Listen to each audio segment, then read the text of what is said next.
අයිබෝන් අපි අපේ මේ ව්‍යවසායකයන්ට අත්සලක් කියන අපි වැඩසටහනේ දෙවෙනි අදියරට අපි බොහොම සාදරයෙන් ඔබ හැමෝම පිළිගන්නවා. අද මේ ඇත්තම ගත්තොත් එම අපේ වැඩසටහනට ඇවිල්ලා ඉන්නේ රජතුන් කට්ටුව. අද අපේ වැඩසටහනට ඇවිල්ලා ඉන්නවා අමිත ගමගේ මහත්මයා. අමිත ගමගේ මහත්මයාට බොහොම ලොකු වපසරියක සෑහෙන හොඳ අත්දැකීම් තියෙනවා. ඊට පස්සේ දැනුමක් තියෙනවා. ඌ මේ වෙනකොට 25000ක විතර ප්‍රමාණයක් එක්ක බොහොම ළඟින් වැඩ කරලා තියෙනවා. මේ අතරින් සෑහෙන ප්‍රමාණයක් ව්‍යවසායකයෝ. ඉතින් අපි අද අමිත ගමගේ මහත්මයාත් එක්ක කතා කරන්නේ ලංකාව හා ලංකාවේ ඉන්න කුඩා හා සුළු හා මධ්‍ය පරිමාණ ව්‍යවසායකයන්ට වගේම ස්ටාර්ට්අප්ස් වලට මොන වගේ දේවල්ද එතුමගෙන් ඉගෙන ගන්න පුළුවන් කියලා. හරි. දෙවෙනියට අපේ ඉන්න අපේ ඉන්දිගිරි සොයිස මහත්මයා. දැන් ඉන්දිගිරි සොයිස මහත්මයාට ඇත්තටම සෑහෙන ලොකු වපසරියක සෑහෙන විශාල ප්‍රමාණයේ අත්දැකීම් ප්‍රමාණයක් තියෙනවා. දැන් මෙතුමා ගත්තොත් එම මෙතුමාගේ අත්දැකීම් තියෙනවා ෆාමසිටිකල්ස් වල එහෙම නැත්නම් ඖෂධ පැත්ත සම්බන්ධයෙන් එහෙම නැත්නම් ඊට පස්සේ දෙවෙනියට තියෙනවා ඉන්ටෙල් සමාගමේ ඔහු සෑහෙන කාලයක් වැඩ කරා. ඊට පස්සේ තුන්වෙනියට ඔහු ICT එහෙම නැත්නම් ඉක්ට ආයතනයේ සෑහෙන කාලයක් වැඩ කරා. දැන් මේ වෙනකොට ඔහු හුවාවේ ආයතනයේ වැඩ කරනවා. දැන් මේ අපේ අමිත මහත්මයා ගැන ඉන්දික මහත්මයා ගැන ඊට පස්සේ අපේ ෆවාස් මහත්මයා ගැන මම වෙන වෙනම ඉන්ට්‍රොඩක්ෂන් එකක් හැඳින්වීමක් කරන්න. මොකද එහෙම කරන එක අනිවාර්යෙන් අවශ්‍යයි. ඊට පස්සේ තුන්වෙනියට අපේ ඉන්න මොහමඩ් ෆවාස්. ෆවාස් ඇවිල්ලා මේ දැන් කරන්නේ ඇත්තටම ව්‍යවසායකත්ව දැනුම බෙදා ගැනීම තමයි ඇත්තටම මේ වෙනකොට කරන්නේ ඔහුගේ තියෙන ව්‍යාපාරන. ඉතින් අපි අද මේ තුන්දෙනා එක්ක එකතු වෙලා අපි කරන්න යන්නේ බිස්නස් මොඩල්ස් එහෙම නැත්නම් ව්‍යාපාර ආකෘති ගැන හැඳින්වීමක් කරන්න අපේ මේ තියෙන ඔඩියන්ස් එකට එහෙම නැත්නම් අපේ ප්‍රේක්ෂකයන්ට වැදගත් වෙන විදිහට. දැන් මම මුලින්ම යනවා අපේ අමිත ගමගේ මහත්මයාට. දැන් මේ අමිත ගමගේ මහත්මයා ගැන කතා කරොත් එහෙම මෙතන ලොකු විශේෂයක් තියෙනවා. දැන් මේ අමිත ගමගේ මහත්මයා කොළඹ දැන් ඇවිල්ලා සෑහෙන ලොකු දේවල් කරාට ඇත්තටම ගමෙන් ආපු කෙනෙක්. බදුල්ලෙන් ඇවිල්ලා තියෙන්නේ. බදුල්ලෙන් ඇවිල්ලා ඉවර වෙලා හුඟක් විවිධාකාර ශාස්ත්‍රයන්හි හුඟක් ගොඩක් ලොකු වැඩ ප්‍රමාණයක් කරපු කෙනෙක්. ඉතින් දැන් මම ඉස්සෙල්ලා කිව්වා වගේ 25000ක විතර ප්‍රමාණයක් එක්ක වැඩ කරලා තියෙනවානේ. එතකොට මේ අයගෙන් ව්‍යාපාරිකයෝ හුඟක් අය එක්කත් එහෙම නැත්නම් ව්‍යවසායකයෝ හුඟක් අය එක්කත් අමිත ගමගේ මහත්මයා වැඩ කරලා තියෙනවා. ඉතින් දැන් මම මේ අමිත ගමගේ මහත්මයාගෙන් අහන්න යන්නේ ඔබතුමාගේ මේ තියෙන අත්දැකීම් එක්ක ලංකාවට ගැළපෙන ව්‍යාපාර ආකෘති මොන වගේ දේවල්ද? ඒ සම්බන්ධයෙන් ඔබට තියෙන අදහස මොකක්ද? ඒ සඳහා තියෙන උදාහරණ මොනවද? ඔව් ආලෝක මුලින්ම ස්තුතිවන්ත වෙනවා මේ වැඩසටහනට ආරාධනා කිරීම සම්බන්ධයෙන්. කල්පනා කරලා බැලුවොත් මම හිතනවා ලංකාවේ තියෙන ගොඩක් ව්‍යාපාරිකයෝ ව්‍යවසායකයෝ අරගෙන බැලුවම අපි අතිශය සාර්ථක වෙලා තියෙන අය පොඩ්ඩක් පැත්තක තියලා කතා කරුවොත් ගොඩක් අය මූලික අවස්ථාවේ ඉන්නේ. ඒ කියන්නේ කෙනෙක් එක්ක රෝ මැටීරියල්ස් විකුණලා ජීවත් වෙන්න උත්සාහ කරනවා. ව්‍යාපාරයක් ගොඩනගා ගන්න උත්සාහ කරනවා. එහෙම නැත්නම් කිසිදු අගේ එකතු කිරීමක් නොකර යමක් දෙන්න උත්සාහ කරනවා. අපි ගත්තොත් කෘෂිකාර්මික භෝග ගත්තොත් හැමෝම වට්ටක්ක වවනවා. ඉතින් මාත් වට්ටක්ක වවනවා. මම වට්ටක්ක ගෙඩිය පිටින් අපි වෙළඳ පොළට නිකුත් කරනවා. ඉතින් එතකොට කොළඹ ඉන්න අය වට්ටක්ක වලට වෙනම උත්සව සංවිධානය කරන්න ඕනේ වට්ටක්ක පිටික විකුණ ගන්න බෑ කියලා. ඉතින් එතනින් එහාට ගිහිල්ලා හිතන්නේ බොහෝම අතලොස්සයි. එතකොට මේ බිස්නස් මොඩල්ස් නැත්තම් මේ ආකෘති ගැන කතා කරනකොට මං හිතනවා අපි දියුණුවක් වෙන්න නම් මේ මූලික අවස්ථාවෙන් එහාට යන්නට කාලය ඇවිල්ලා. අපි නිකන් අපි අතීතේ ඉඳලා කතා කරනවා අපිට තියෙන තව එක ප්‍රශ්නයක් තමයි ජාතියක් හැටියට රටක් හැටියට වුණත් අපි හැම වෙලේම අර කියන්නේ රෝ මැටීරියල්ස් ටික පිටරටට විකුණලා නිකන් ඉන්න යනවා කියන චෝදනාව අපිට එදා ඉඳලම තියෙනවා. ඉතින් අපි රජයට රටට ජාතියට බණින එක පැත්තක තියලා අපේම ව්‍යාපාර ආරම්භ බලන්න. එහෙම බැලුවොත් ගොඩක් වෙලාවට අපිට තියෙන්නේ මූලිකම අවස්ථාවේ තිබිච්ච මට මේ ඊයේ පෙරේදා ව්‍යාපාරිකයෙක් හම්බුණා. ඔහු රටවල් 5ක මේ වෙනකොට වැඩ කරනවා. තේ හදලා විකුණනවා. තේ කුඩු පැකට් විකුණනවා වෙනුවට. අන්න දෙවෙනි අවස්ථාවට ගිහිල්ලා. ඉතින් මේ ව්‍යාපාර ආකෘති ගැන කතා කරනකොට අපි දෙවෙනි තුන්වෙනි අවස්ථාවට යා යුතු තැනක ඉන්නවා කියලා මට කියන්න පුළුවන්. හරි. බොහොම ස්තුතියි. දැන් එතකොට ඔබේ කතා කරපු දේවල් එක්ක මට ඊළඟට මේකට පසු විපරමක් කරන්න අවශ්‍යයි. හැබැයි මම එතනට එන්න. දැන් දෙවෙනියට මම යනවා අපේ ඉන්දික ඩිසොයිස මහත්තයා ගැන. දැන් මේ අපි ඉන්දික ගැන ගත්තොත් මේ ඉන්දිකට තියෙන එක්ස්පීරියන්ස් එක අත්දැකීම සෑහෙන පෘථූල අත්දැකීමක් තියෙන්නේ. දැන් මුලින්ම ගත්තොත් එම ඔහු පටන් ගත්තේ ඖෂධ පැත්තෙන්. එහෙම නැත්නම් ෆාමසිටිකල් සෙක්ටර් එකෙන් තමයි පටන් ගත්තේ. ඊට පස්සේ ඔන්න ඔහු එනවා ඉන්ටෙල් ආයතනයේ කන්ට්‍රි මැනේජර් හැටියට. එහෙම නැත්නම් රටේම මේ හැම දෙයක්ම මැනේජ් කරන්න. එහෙම නැත්නම් කළමනාකරණය කරන්න ඔහු කන්ට්‍රි මැනේජර් හැටියට පත් වෙනවා. ඊට පස්සේ ඔහු ඊළඟට යනවා ඉක්ට් ආයතනයට. ඊට පස්සේ එතනදී ඔහු කරනවා රාජ්‍ය ප්‍රතිපත්තිය සම්බන්ධ එහෙම නැත්නම් IT තොරතුරු තාක්ෂණය පිළිබඳව රාජ්‍ය ප්‍රතිපත්ති සම්බන්ධ සෑහෙන වැඩ කටයුතු ප්‍රමාණයක් කරනවා. දැන් මේ වෙනකොට ඔහු Huawei ආයතනයේ එන්ටර්ප්‍රයිස් සේල්ස් සම්බන්ධයෙන් එන්ටර්ප්‍රයිස් සේල්ස් සම්බන්ධයෙන් ඔහු දැන් ඉන්න වයිස් ප්‍රෙසිඩන්ට්. එහෙම නැත්නම් එතන ඒ සම්බන්ධයෙන් තියෙන ඉහළම නිලයේ හොබවන කෙනෙක්. දැන් එතකොට ඉන්දික ගැන ගත්තාම මට දැනගන්න අවශ්‍ය හරි. දැන් ඔබට තියෙනවා සෑහෙන විශාල ක්ෂේත්‍රයන් ගොඩක අධ්‍යක්ෂකම් විශාල සම්භාරයක්. ඔබ වැඩ කරලා තියෙනවා ඇමරිකානු එක්සත් ජනපදයේ ආයතනයක, ඊට පස්සේ චීන ආයතනයක දැන් වැඩ කරනවා, ඊට පස්සේ යුරෝපියන් ආයතන, ඊට පස්සේ ආසියාවේ තියෙන ආයතන හුඟක් දේවල් එක්ක ඔබ වැඩ කරලා තියෙනවා. ඊට පස්සේ ඔබේ මේ තියෙන අත්දැකීම් එක්ක මේ COVID-19 කියන මේ ගැටලුවත් එක්ක අපේ තියෙන හුඟක් බිස්නස් මොඩල්ස් එහෙම නැත්නම් ව්‍යාපාර ආකෘති සෑහෙන ඝට්ටනයකට පාත්‍ර වුණා. එහෙම නැත්නම් ලොකු ප්‍රශ්න වලට අපි මුහුණ දුන්නා. දැන් ඔබේ තියෙන මේ අත්දැකීම, ඔබේ තියෙන මේ දැනුමත් එක්ක සලකලා බලපුවාම COVID-19න් පස්සේ අපේ බිස්නස් මොඩල්ස් වල එහෙම නැත්නම් ව්‍යාපාර ආකෘති වල මොන වගේ වෙනස්කම් වෙන්න පුළුවන්ද? මං හිතන්නේ ගොඩක් වෙනස්කම් වෙනවා. ගොඩක් වෙනස්කම් මං හිතන්නේ අපි මේ කොවිඩ් කියන එක විශේෂ අවස්ථාවක්. හැබැයි අපි පහුගිය අවුරුදු 15 අවුරුදු 20 ඊට එහාට බැලුවොත් එහෙම විවිධ හේතුන් මත ව්‍යාපාරවල කටයුතු කරන විදිය ව්‍යාපාර ආකෘතින් වෙනස් වෙලා තියෙනවා. අපි .com බූම් එක ගැන දන්නවා. එහෙම අපිට මේ ඉකොනොමික් මෙල්ට්ඩවුන්ස් තිබ්බා පහුගිය අවුරුදු කිහිපය තුල.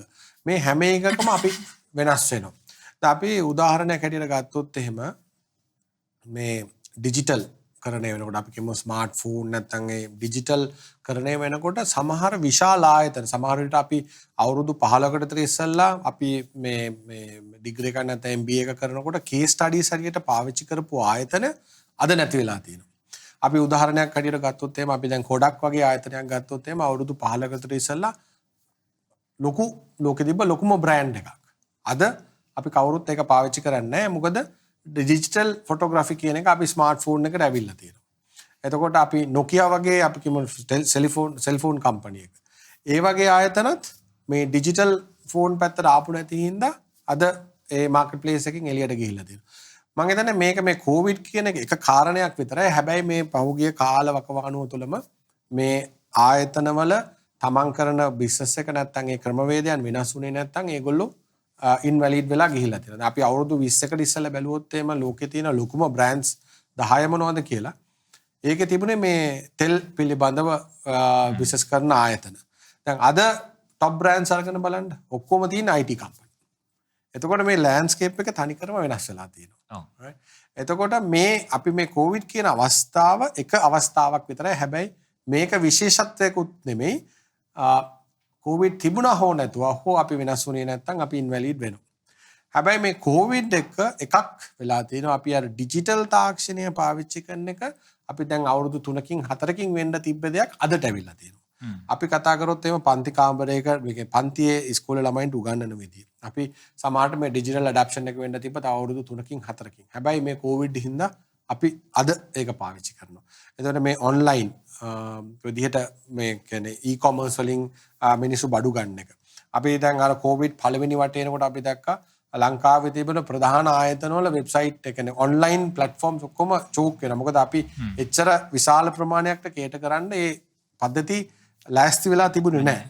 හැබැයි එක පාටම ඩිමාන්ඩ්. දැන් අද ඒවට ඒගොල්ලෝ මේ මාස දෙක තුන ඇතුළත ස්කේල් අප් කරලා ඒ දහස් ගානකින් කට්ටියට ඇවිල්ලා ගනුදෙනු කරන්න පුළුවන් තත්ත්වයට ගෙනක් තියෙනවා. හැබැයි අර අපි අවුරුද්දකින් දෙකකින් කරන් තිබ්බ බිස්නස් ප්ලෑන් එක අදට ඇවිල්ලා තියෙනවා. එතකොට අපි ඒත් එක්කම අපි වෙනස් වෙන්න ඕනේ දැන් ඊළඟ අවුරුදු 5ට අපේ මොකද්ද බිස්නස් එක මොකද්ද ફોකස් එක කියන එක පිළිබඳව බලලා අපි මේ විදිහටම බිස්නස් එක දැන් කොවිඩ් වලින් පස්සේ ඔන්ලයින් ප්ලැට්ෆෝම් එක නම් ඒක හිතලා ඒක දිගේ ගියොත් සමහරවිට අපි ආයෙ ඩෙඩ් එකට එන්න පුළුවන්. අනිවාර්යෙන්.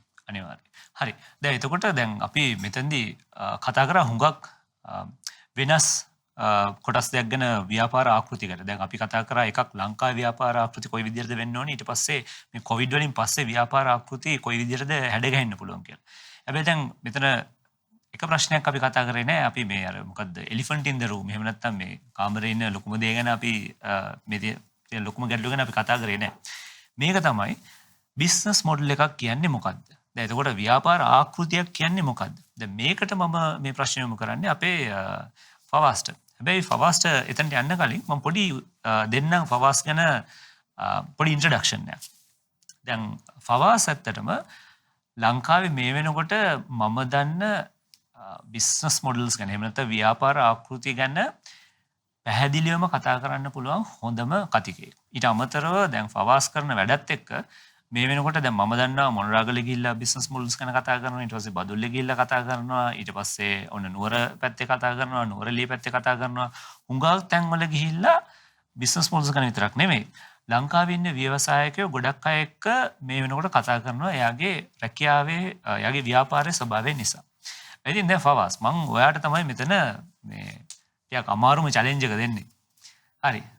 මම අවුරුදු 5ක ළමයෙක් කියලා හිතලා මට තේරුම් කරලා දෙන්න බිස්නස් මොඩල් එකක්. එහෙම නැත්නම් ව්‍යාපාර ආකෘතියක් කියන්නේ මොකක්ද? thank you ආලෝක. ඇත්තටම අපි ව්‍යාපාර ආකෘති ගැන කොච්චර කතා කරත් ඉස්සෙල්ලා අපිට වටහා ගන්න ඕනේ ව්‍යවසායකයෙක් කියන කවුද? ඔන්ටර්ප්‍රෙනර් කියන කවුද? ඔන්ටර්ප්‍රෙනර් හා ව්‍යාපාර ඔන්ටර්ප්‍රෙනර් බිස්නස් දෙකේ මොන වෙනස මොනවද?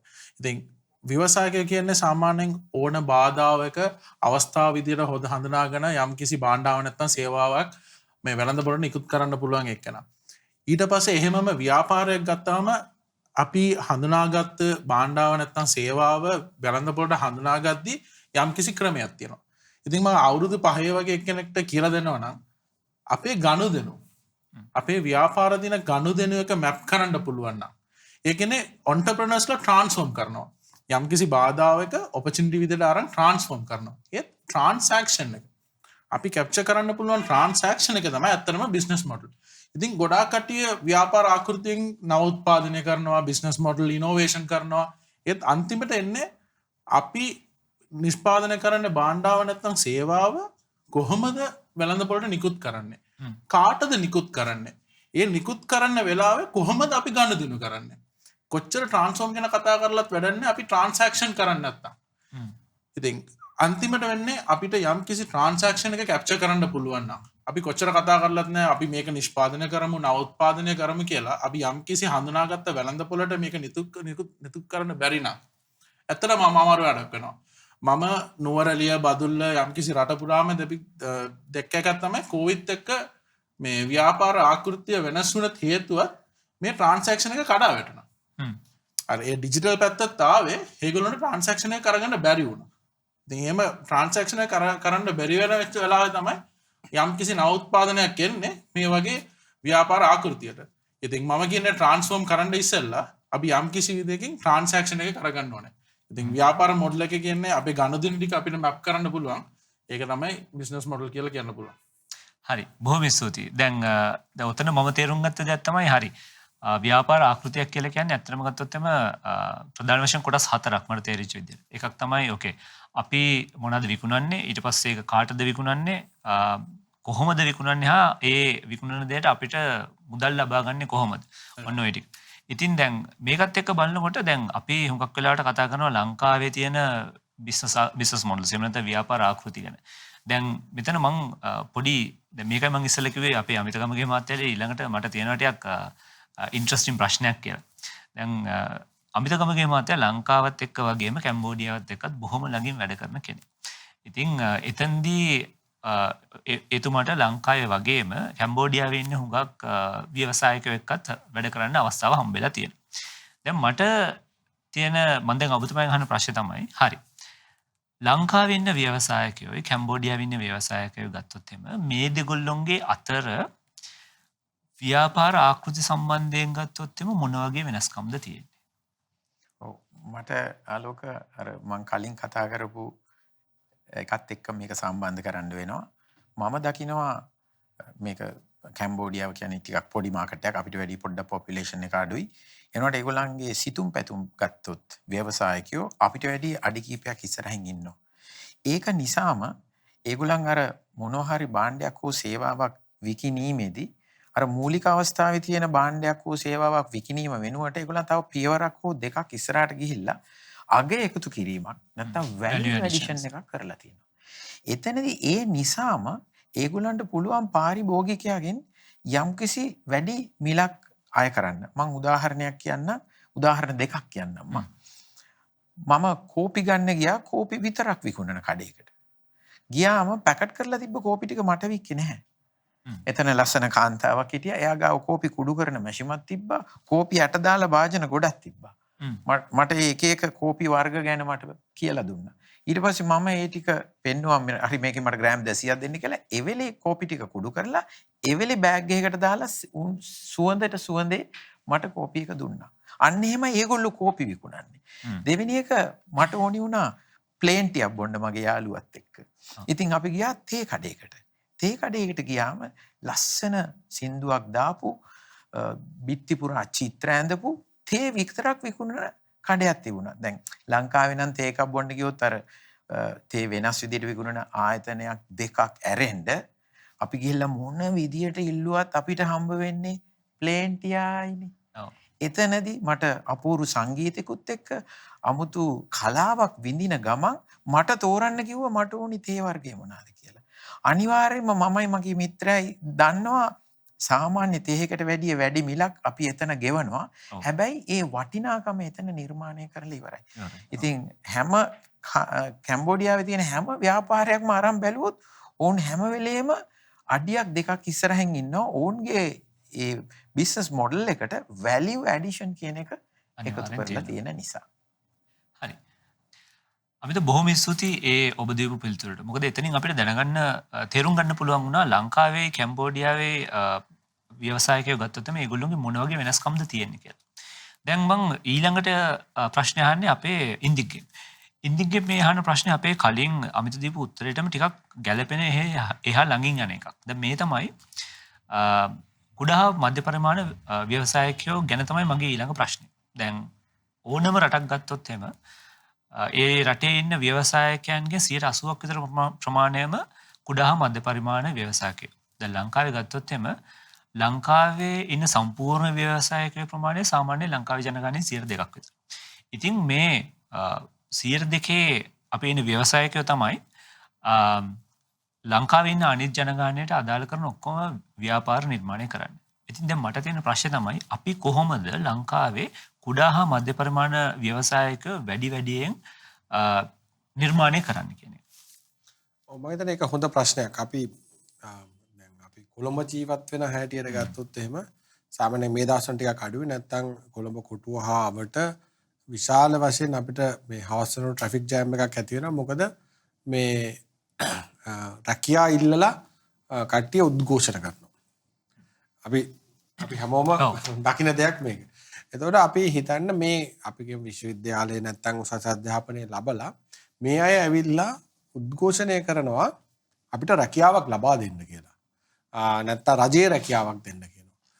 හැබැයි ඒ උද්ඝෝෂණය කරන්නේ නැතුව අපිට ඒ දැනුම ලබාගත නැත්නම් ඒ අධ්‍යාපනය ලැබපු අය සුළු හෝ මධ්‍යම පරිමාණ ව්‍යාපාරයක් පටන් ගන්න ක්‍රමවේදයකට යොමු කරන්න පුළුවන් නම් අපිට මේ ප්‍රශ්නේ මුළුමනින්ම අයින් කරන්න පුළුවන්.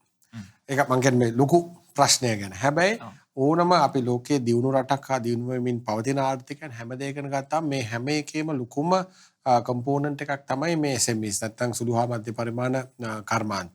ඒ වගේම හැම රටක්ම මේ පිළිබඳව අපි ස්ටාර්ට්අප් එකක් හැටියට ගත්තොත් එහෙම නැත්නම් මේ SME එකක් හැටියට ගත්තොත් විශාල කඩේට ප්‍රමාණයක් කරනවා. මොකද ආර්ථික වර්ධනයේ විශාල කොටසක් මේක. අපි රටක් හැටියට මේ පිළිබඳව විශේෂ අවධානයක් යොමු කරේ නැත්නම් අපිටත් ආර්ථිකමය වශයෙන් ලොකු පසුබෑමකට ලක් වෙනවා. ඒ වගේම අර ඉස්සලා කියපු ප්‍රශ්නේ අපි උගන්වන හැම අනාගත පරපුර රැකියාවක් කරන්න පුහුණු කරනවා. එයින් අපි පොඩ්ඩක් බැහැර වෙන්න. මම හිතන්නේ අපිට මේක මේ වැඩිහිටියෙක් වුණාට පස්සේ නෙමෙයි අපි කිමු අවුරුදු 5 ඉස්කෝලේ පටන් ගත්ත කෙනා මම හිතන්නේ ෆාස්ගෙන් අහපු ප්‍රශ්නය තමයි අවුරුදු 5 කෙනෙක්ට කොහොමද මේක උගන්වන්නේ කියලා. අපි අන්න එතනින් පටන් ගන්න ඕනේ. මේ ඔන්ටර්ප්‍රෙනියර් කෙනෙක් කියන එක හදන එක ඒක මේ කෙනෙක්ට මේ උගන්වන්න පුළුවන් දෙයක් නෙමෙයි. ඒක තමන්ගේ අර ඇඟෙන් එන්න ඕනේ. ලේවල තියෙන්න ඕනේ ඒක. හැබැයි මේක අපිට මෙන්න මේ වයසේ ඉඳන්ම මේ ඒ තින්කින් පැටර්න් එක මේ නැත්තම් මේ ඔයගොල්ලන්ව උගන්වන්නේ මේ විභාගයට ගිහිල්ලා එක්සෑම් එක පාස් වෙලා විශ්වවිද්‍යාලයට ගිහිල්ලා රැකියාවකට යන්න ක්වොලිෆිකේෂන් එක දාන එක නෙමෙයි.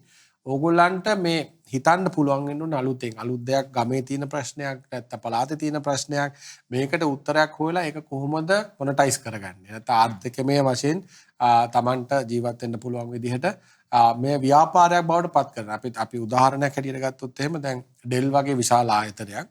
ඒතකොට මේ මයිකල් ඩෙල් කියන මේක හොයාගත්ත කෙනා එයාට අවශ්‍ය වෙනවා කස්ටමයිස් කරපු Tamanට අවශ්‍ය කරන වගේ උපකරණයක් කම්පියුටර් එකක් හදාගන්න. ඒතකොට එයා විශ්වවිද්‍යාලයේ කාමරයට ගිහිල්ලා මේ කෑලි එක්ක හසු කරලා ඒක හදනවා කම්පියුටර් එක.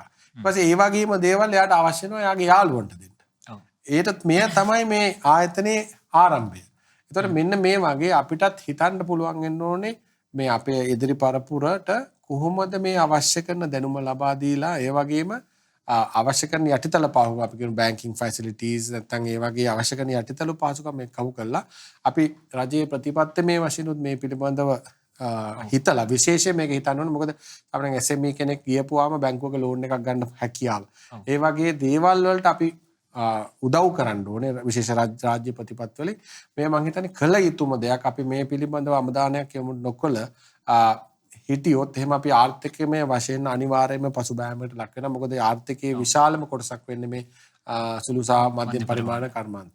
ඔව්. දැන් හරි.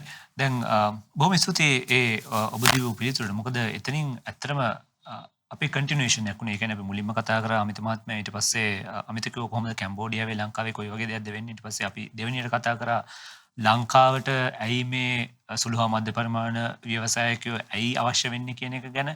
ඊට පස්සේ මම දැන් තුන්වෙනියට යන්නේ මෙහා අදාළම හැබැයි මීට වඩා පොඩ්ඩක් ටෙක්නිකල් පොඩි ප්‍රශ්නයක්. ඒ කියන්නේ මීට වඩා පොඩ්ඩක් අපි තර්කානුකූලව හිතන්න ඕන දෙයක්. එහෙම නැත්නම් ටෙක්නිකල් නොලෙජ් එකට වැදගත් ඊ ප්‍රශ්නයකට තමයි මම ඊළඟට යන්නේ ෆවස් එක්ක.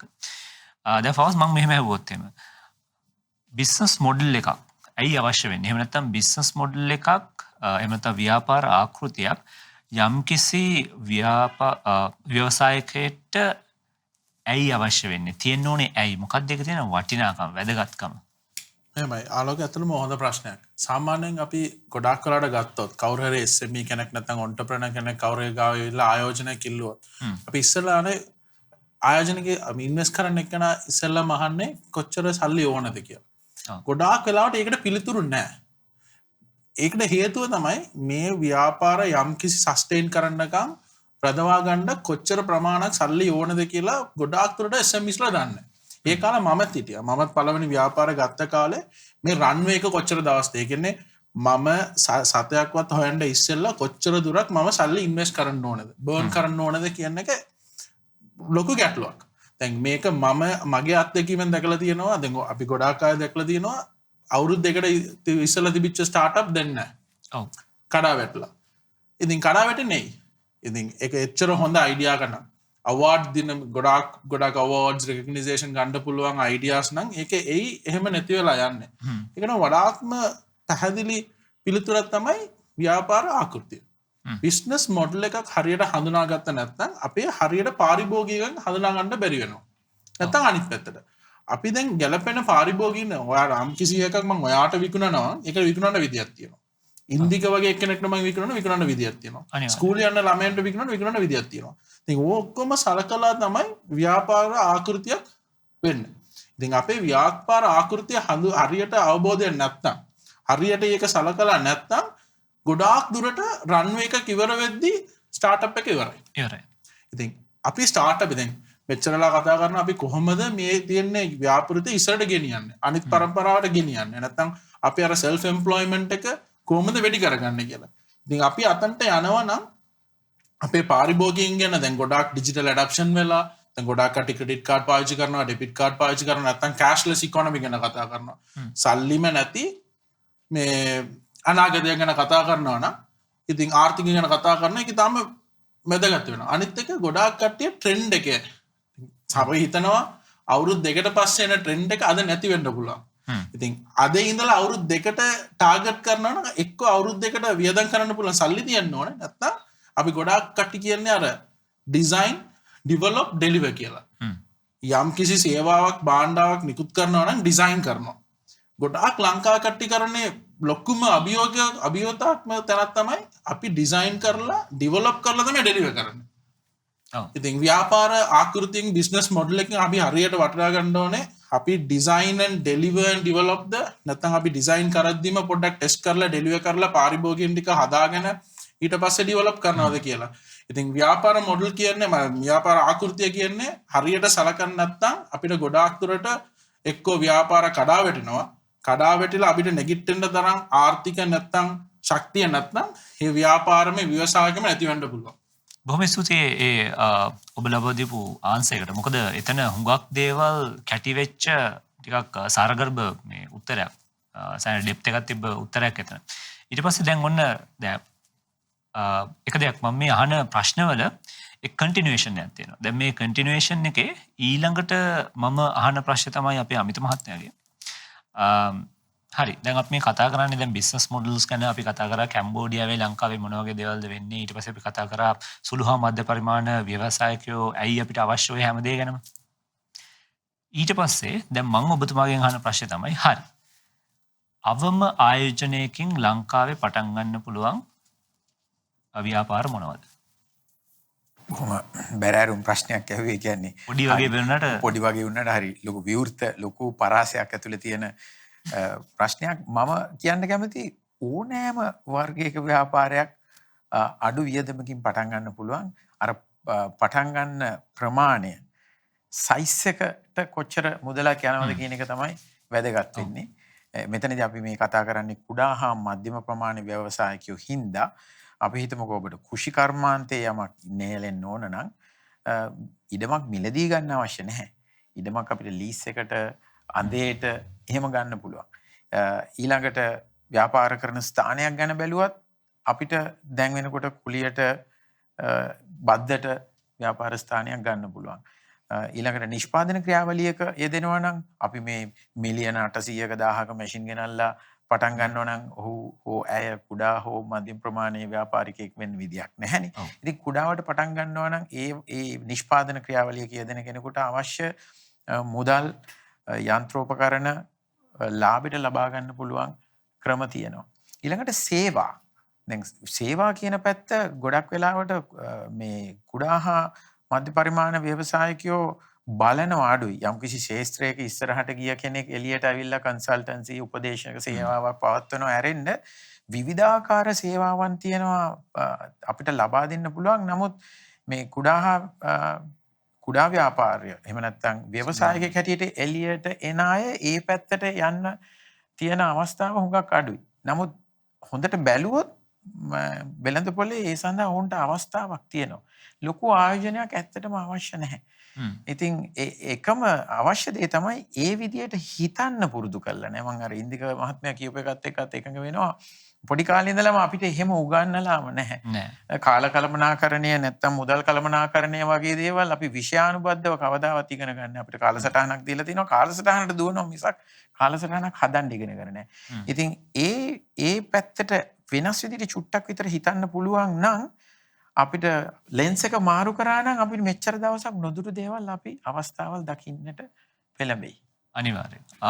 බොහොම ස්තුතියි. දැන් අපි මෙතනින් පොඩි වෙනස් ඉමක් කරා යනවා. දැන් ඊට පස්සේ අපි දැන් මෙච්චර වෙලා කතා කරේ සුළු හා මධ්‍ය පරිමාණ ව්‍යවසායකයෙක් කොහොමද බිස්නස් මොඩල් එකක් හදන්නේ, එහෙම නැත්නම් ව්‍යාපාර ආකෘතියක් හදන්නේ, එහෙම නැත්නම් අපි කොහොමද සුළු හා මධ්‍ය පරිමාණ ව්‍යවසායකයෝ ලංකාව තුළ මේ ඇති කරන්නේ කියලා. හැබැයි දැන් මෙතනින් පොඩි බ්‍රේක් එකක් අරගෙන පොඩ්ඩක් එළියට ඇවිල්ලා දැන් මම ටිකක් අමුතු ප්‍රශ්නයක් අහනවා අපේ ඉන්දින්ගේ. දැන් මම ඉන්දියෙන් අහන ප්‍රශ්නේ තමයි හරි.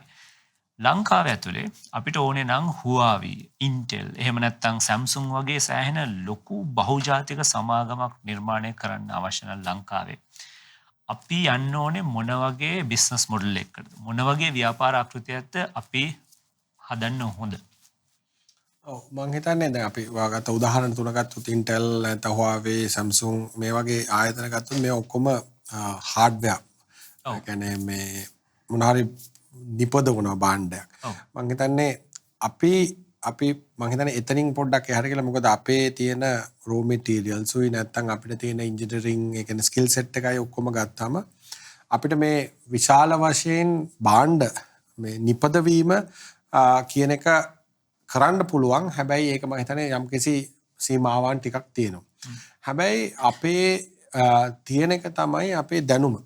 මොකද අපේ ළමයි 100%ක්ම වගේ ඉස්කෝලේ යනවා. හැබැයි O level පන්තියට එනකන් මම හිතන්නේ 95%ක් වගේ ප්‍රමාණයක් දැනුම ලබා. අපේ සාක්ෂරතාවය හොඳයි. අපේ ඩිජිටල් ලිටරසි එක දැන් උඩට එනවා. ඒ වගේම අපි මේ රටක් වශයෙන් අපේ තියෙන අපි ඉතිහාසය ගත්තද අපි සීගරිය හදපු දවසේ ඉඳන් අපේ අර ඉනෝවේෂන් අපේ ඇඟේ තියෙනවා රටක ජාතියක් හැටියට අපේ ඒක තියෙනවා. මම හිතන්නේ අපිට අන්න ඒ පැත්ත තමයි අපිට මම හිතන්නේ ફોકસ කරන්න ඕනේ. අපි දැනටමත් ජාත්‍යන්තරයට ගිය ආයතන අපේ ලන්ඩන් ස්ටොක් එක්ස්චේන්ජ් එක නැත්නම් WSO2 වගේ මේ වගේ ආයතන ප්‍රමාණයක් තියෙනවා ලෝකයේ විශාල වශයෙන් ඒ කියන්නේ විශාල ආයතන සමග කම්පීට් කරලා දිනපු. අපිට මෙන්න මේ ඒරියා එක ફોકસ කරන්න පුළුවන් නම් අපිට අනිවාර්යයෙන්ම true global multinational එකක් ලංකාවේ හදන්න පුළුවන්. අපි දැන් ඔය කිව්ව නන් ටික ගත්තොත් එහෙම මේ ආයතන සියල්ලම අපේ ආර්ථිකයට වැඩිය ලොකුයි. ඔව්. ජල ජාතික ආර්ථිකයට වැඩිය ලොකුයි. අපේ ආර්ථික ඩොලර් බිලියන 80යි නම් මේ ආයතන ඩොලර් බිලියන 100යි 120යි 150යි. අපි හිතුවොත් එහෙම මේ වගේ ආයතනයක් අපේ රට තුල ඇති වුණා කියලා. ඒක ඔබතුමා හිතන්න සකබර්ග් ලංකාවේ ඉපදුනා නම් අපේ ආර්ථිකය පහුගිය අවුරුදු 20 තුල දෙගුණයක් වෙනවා. අනිවාර්යයෙන්.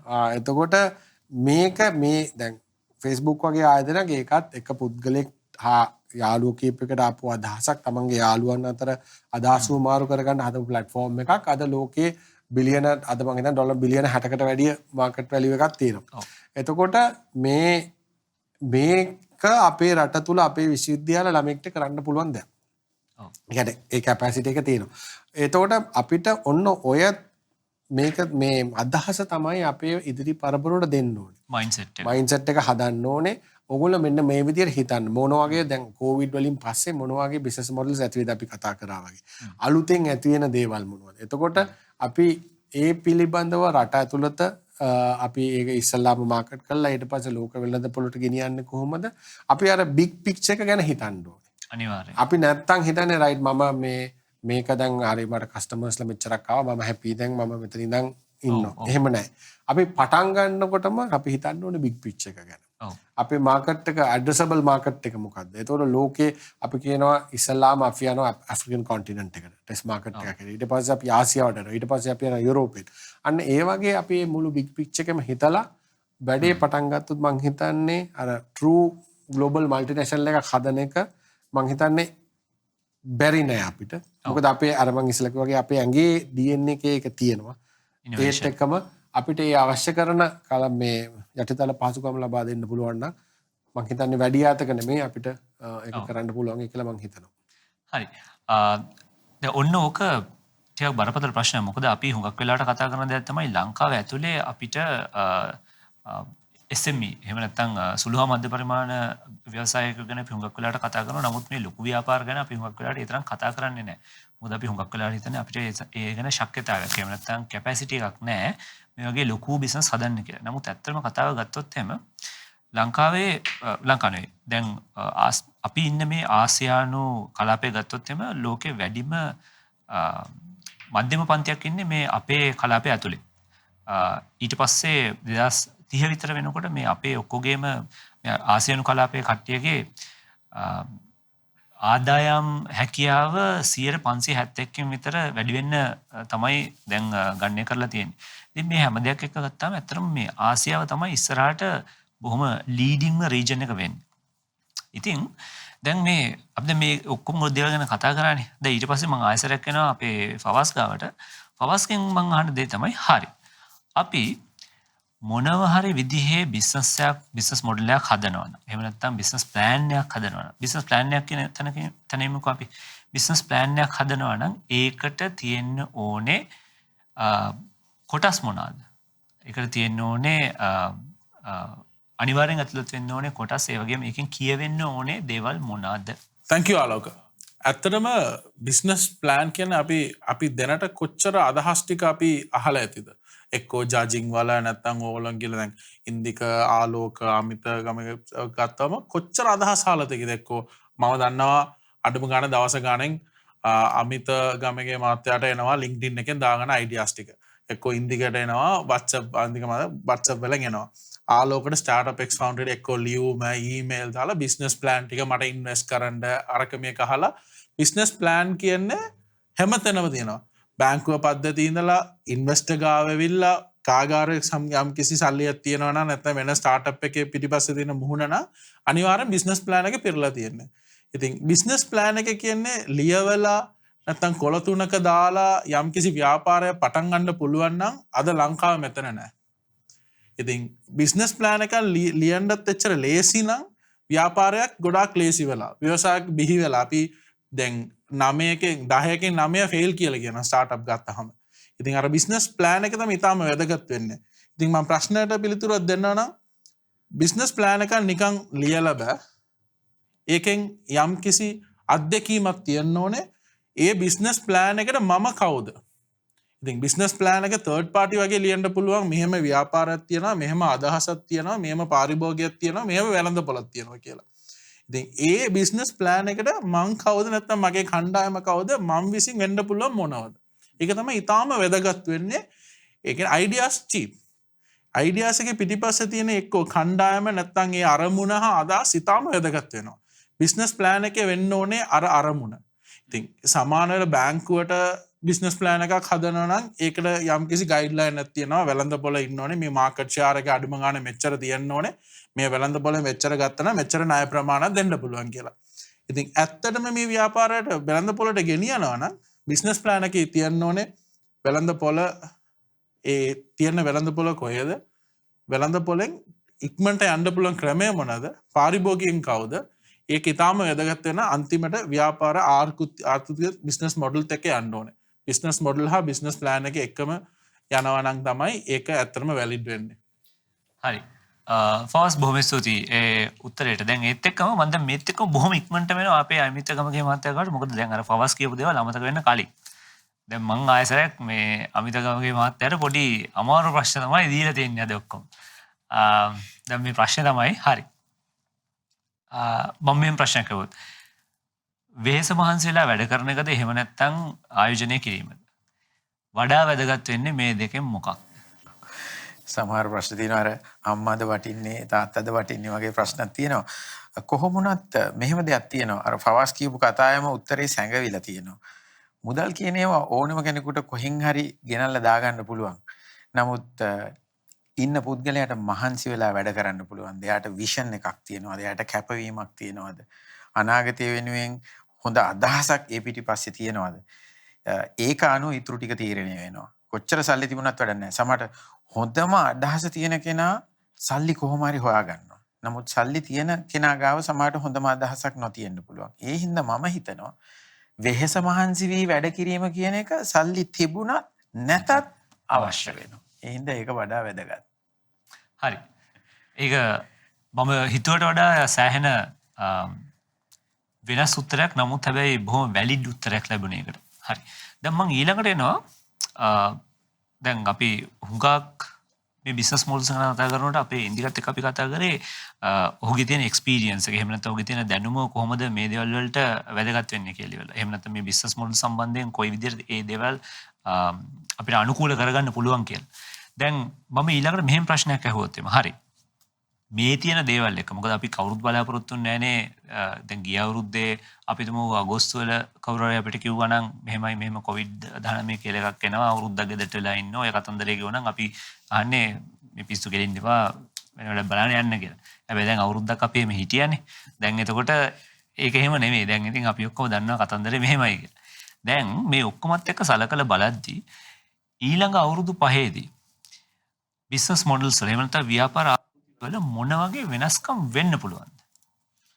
මම හිතන්නේ අර මම මුලින්ම පළවෙනිම උත්තර දීපු එකත් එක්කම අපි කව කරුවොත් එහෙම අනිවාර්යයෙන්ම වෙනසක් වෙනවා.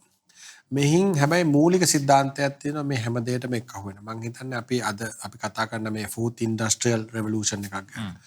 මේ වගේ තාක්ෂණය ගැන කතා කරන මේ ඩිජිටල් කියන එක හැම ව්‍යාපාරයකට එහෙම නැත්නම් හැම දෙයකට මේක අහු වෙනවා. අපි කියමු ඇග්‍රිකල්චර් ගැන නැත්නම් මේ කෘෂිකර්මයේ සම්බන්ධයෙන් කිව්වොත් එහෙම මේ කෘෂිකර්මයටත් ඇග්‍රිටෙක් වගේ ටෙක්නොලොජිස් ඇවිල්ලා තියෙනවා. IoT වගේ දේවල් එක්ක අහු වෙනවා.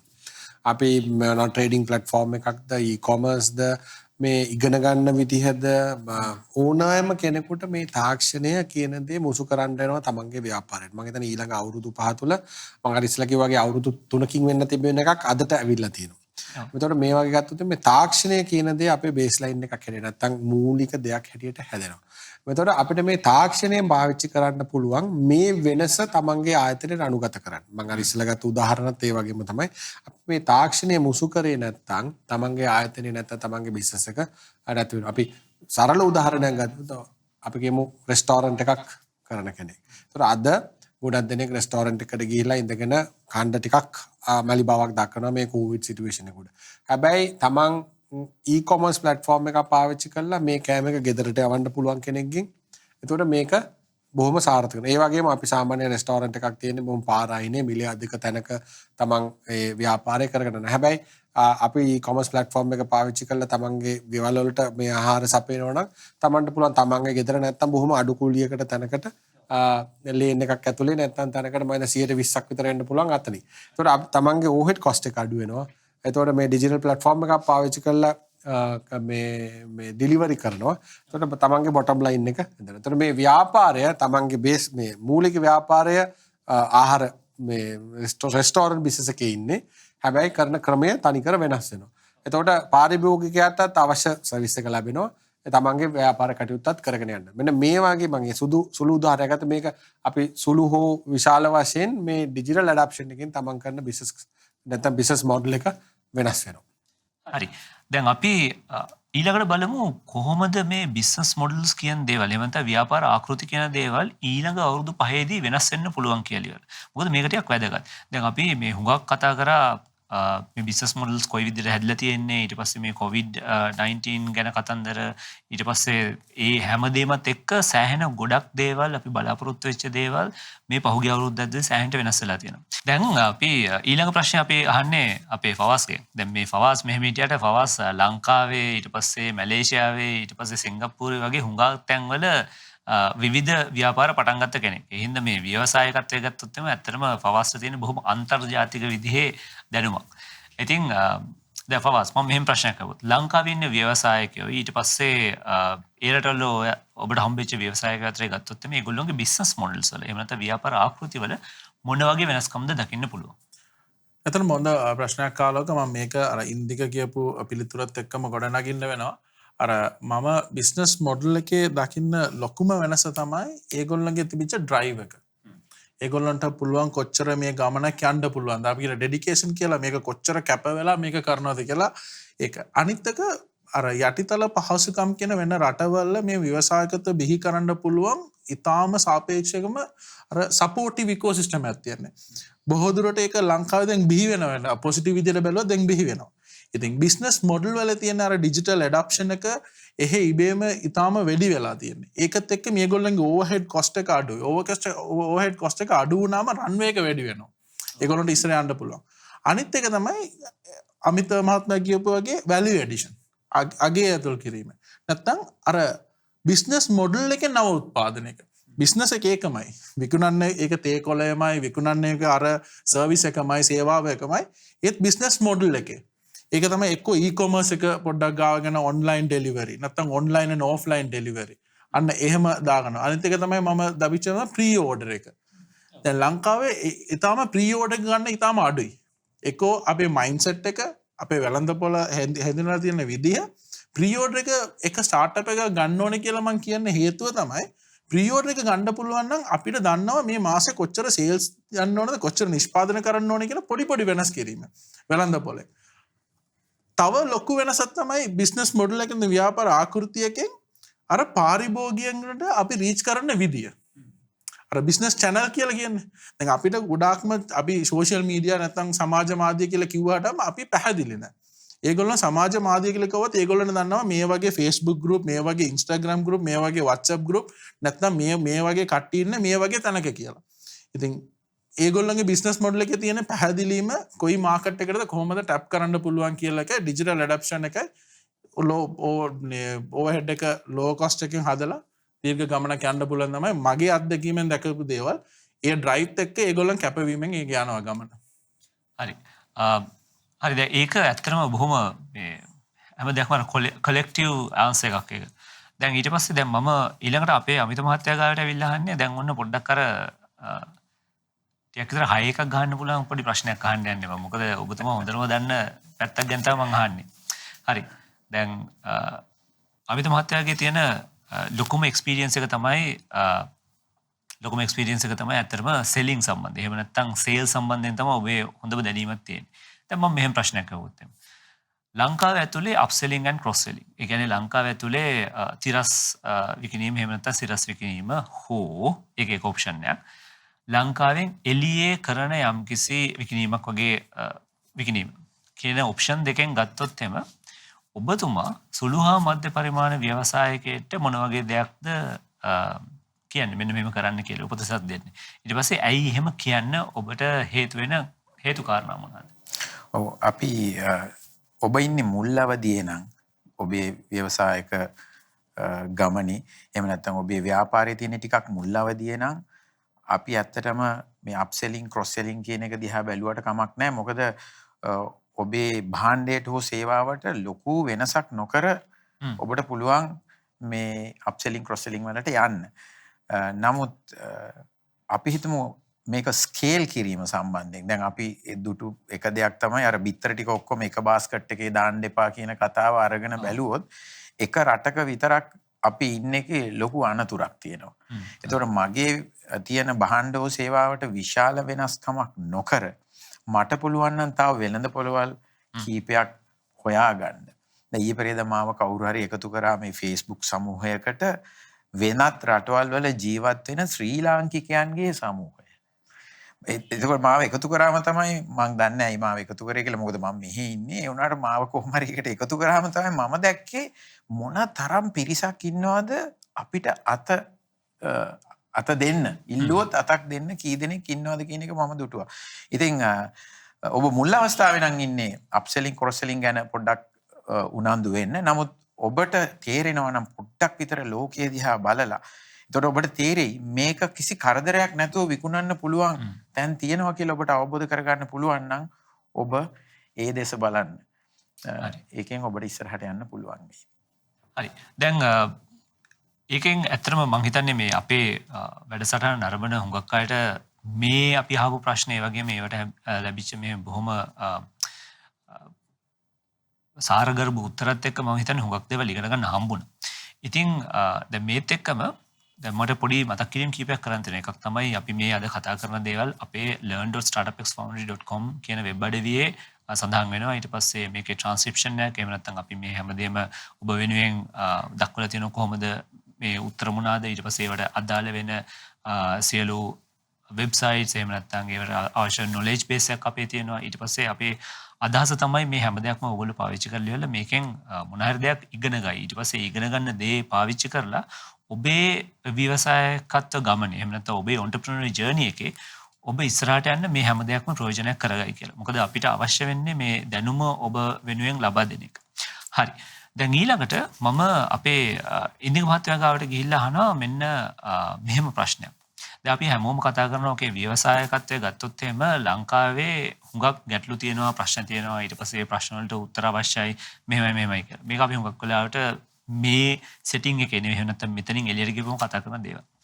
දැන් එතකොට අපි මම මෙහෙම ඇහුවොත් ලංකාවේ සාර්ථක ව්‍යවසායකත්ව සංස්කෘතියක් ඇති කරන්න අපේ අධ්‍යාපන ක්‍රමයේ මොන වගේ වෙනස්කම්ද ඇති වෙන්න ඕනේ?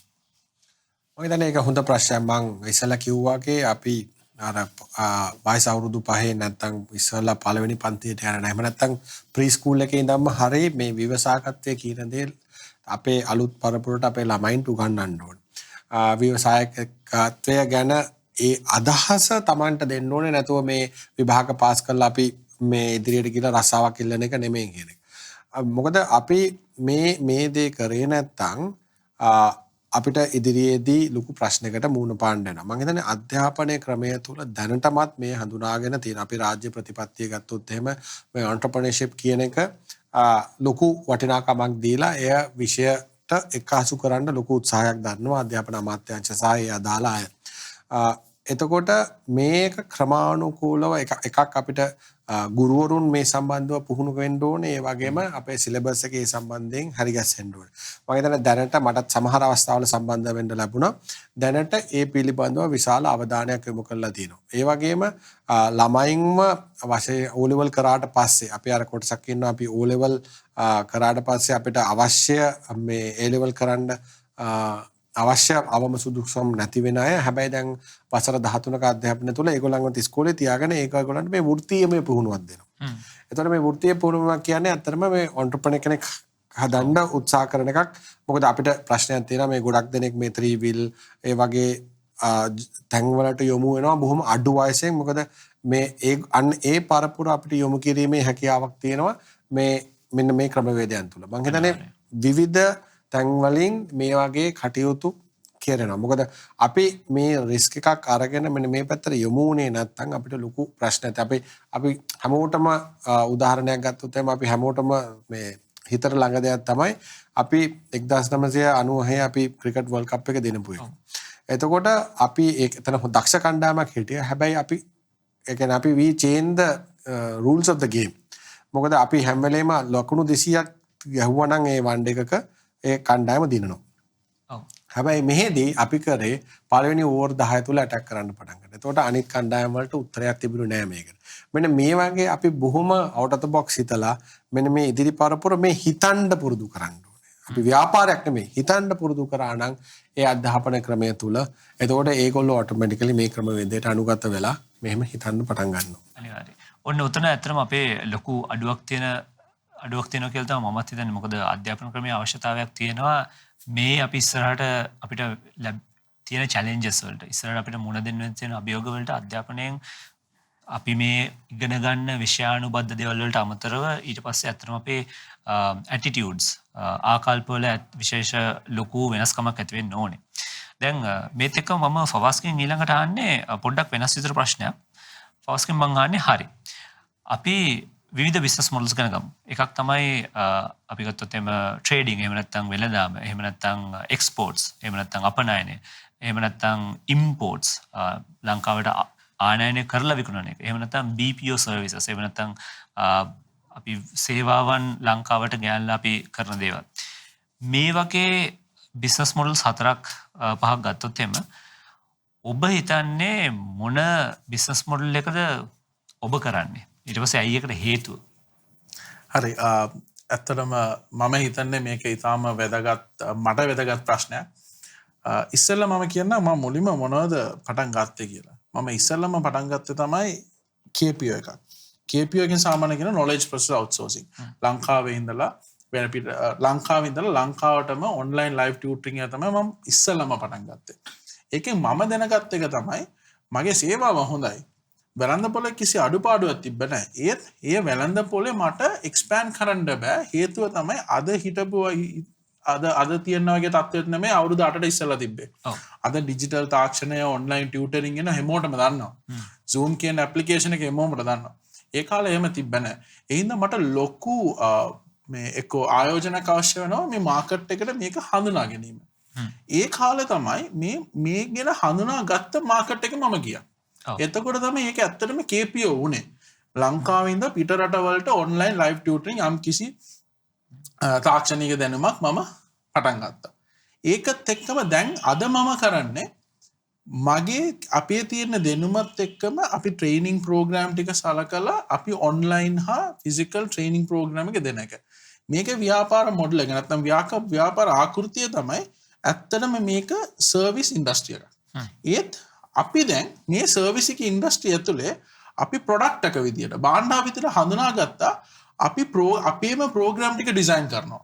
ඒක තමයි එක්කෝ ඔන්ලයින් ටීචර් ට්‍රේනින් ප්‍රෝග්‍රෑම් එක. හරිද? නැත්නම් අපේ ප්‍රසන්ටිටියුට් කියලා අලුත් ප්‍රෝග්‍රෑම් එකක් තියෙනවා ටීචර්ස්ලාට කොහොමද ඒගොල්ලන්ගේ කන්ටෙන්ට් ටික හඳුනා ගන්න කියලා. මෙහෙමයි. විවසායකත්වයකට තමන්ට පටන් ගන්න පුළුවන් ලේසිම වැඩක් තමයි ඇත්තටම සේවාවක්. මම ලේසිම කියලා කියන්නේ හේතුව මේකයි. මේකට ප්‍රොසෙසින් එකක් අවශ්‍ය වෙන්නේ නැහැ. යම්කිසි නිෂ්පාදන භාණ්ඩ මැෂින් එකක් අවශ්‍ය වෙන්නේ නැහැ. ඒත් ඔයා අපි කවුරු හරි එක්කෙනෙක් සේවාවකින් පටන් ගත්තා නම් සර්විස් ඉන්ඩස්ට්‍රි එකකින් ඒක පටන් ගත්තා නම් සර්විස් ඉන්ඩස්ට්‍රි එක එක්ස්පෝර්ට් කරද්දී අපි ඒකට කියන BPO නැත්නම් KPO. අපි සර්විස් ඉන්ඩස්ට්‍රි එකේ ඉඳලා විතරක් අපේ තියෙන අර ඉකෝසිස්ටම් එක බිහි කරන්න අමාරුයි. අපි යම් කිසි විශේෂ මැනුෆැක්චරින් වලට යන්න ඕනේ. අනිවාර්යයෙන්. තමන්ගේ ඉන්ටෙලෙක්චුවල් ප්‍රොපර්ටි වෙන්න පුළුවන් සේවාවක් නම්. ඒක මැනුෆැක්චර් කරන්න පුළුවන්. එහෙම නැත්නම් භාණ්ඩාවක් නිෂ්පාදනය කරනවා නම් ඉස්සරලා කොහේ හරි ඉඳලා තායිලන්ත චයිනාව වගේ ඉඳලා ගෙන්නලා විකුණනතර අපිට පුළුවන් දැන් ඒක හඳුනා ගන්න. ඒ ට්‍රේඩ් එකේ අපි ප්‍රසිද්ධ හින්දා. මම කියන්නේ ඕනම බිස්නස් ආකෘතියෙන්ද බිස්නස් මොඩල් වැදගත් වෙනවා ඉස්සරලා පටන් ගන්න ඕන ව්‍යාපාරය. ඒකට තමයි ස්කේල් කරන්න යම් කිසි ව්‍යාපාර ආකෘති 1 2 3 ඒක මික්ස් කරලා හයිබ්‍රිඩ් යන්න ඕනේ. අපි හිතුව නැති ප්‍රශ්නයක් තමයි කොවිඩ්. ඒ හින්දා මේක එකම ව්‍යාපාර ආකෘති කියලා එකක් නෙමෙයි. එකෙන් පටන් අරන් 2 3 නැත්නම් හයිබ්‍රිඩ් කියලා ස්කේල් කරලා යන්න ඕනේ කියන එක තමයි මට කියන්න පුළුවන් මේකට. හරි. එහෙනම් දැන් ඔන්න අපි ඇවිල්ලා තියෙනවා අද අපේ වැඩසටහනේ අවසන් අදියර තමයි දැන් අපි එහෙම ඉවර කරේ. දැන් මම එකක් ආයසරයක් පොඩි සමරි එකක් දෙන්න. රිකැප් එකක් කරන්න අපි මොනවද අද කතා කරේ කියලා. අපි ඇත්තටම අද කතා කරේ ව්‍යාපාර ආකෘති. එහෙම නැත්නම් බිස්නස් මොඩල්ස් ගැන. දැන් මෙතෙන්දී අපි කතා කරා අපේ ඇවිල්ලා ඉන්න අද පැනලිස්ට්ලා. එහෙම නැත්නම් අපේ ඇවිල්ලා ඉන්න අපේ සම්පත්දායකයන්ගෙන් අපි කතා කරේ විවිධ කොටස් 3ක් ගැන තමයි අපි කතා කරේ.